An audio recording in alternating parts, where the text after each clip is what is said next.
श्रीदेवीजीने एक गोष्ट अजून स्पष्ट केलीय की वेदांना सोडून म्हणजे इतर कोणत्याही ग्रंथाचा आधार घेऊन आध्यात्मिक साधना करू नका. ते ज्ञान भ्रमित आहे. याचे दाखवतो तुम्हाला. हा 7वा स्कंध आणि संक्षिप्त देवी भागवत 570 पासून वाचू आपण. इथून प्रसंग चालू आहे. श्रीदेवीजी म्हणतीये, राजन म्हणजे पर्वतराज हे हिमालयाला श्रीदेवी सांगतीये. काय सांगतीये इथे येऊ आपण. 571 पानावर कामाची गोष्ट वाचूया. 571 पान. वेदात सांगितलेल्या धर्माचा परित्याग करून जो अन्य धर्माचा अवलंब करतो, राजाला हवंय की त्या अधार्मिक व्यक्तींना आपल्या राज्यातून हाकलून द्यायचंय. ब्राह्मण लोक त्या अधर्मिकांशी ना बोलावं आणि ना त्यांना आपल्या पंक्तीत बसवावं.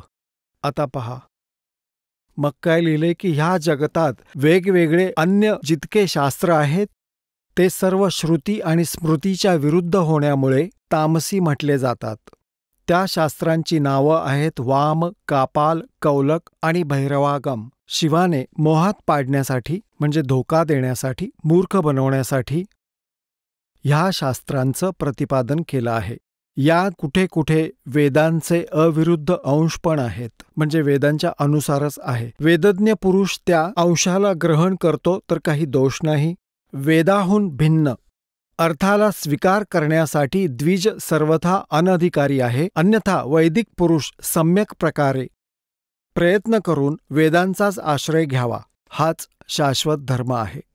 आपण ऐकत होता जगद्गुरु तत्वदर्शी संत रामपालजी महाराज यांचे मंगल प्रवचन, ज्यांच्या शुभ आशीर्वादाने संपूर्ण विश्वामध्ये 500 पेक्षा जास्त नामदीक्षा केंद्र आहेत, जिथे निशुल्क नामदीक्षा दिली जाते.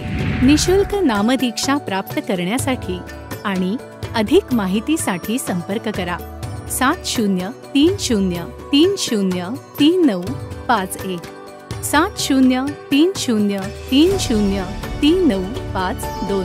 अद्वितीय आध्यात्मिक ज्ञान वाचण्यासाठी, पाहण्यासाठी आणि ऐकण्यासाठी संत रामपालजी महाराज ॲप अवश्य डाउनलोड करा किंवा आमची वेबसाईट www.jagadgururampalji.org वर विजिट करा.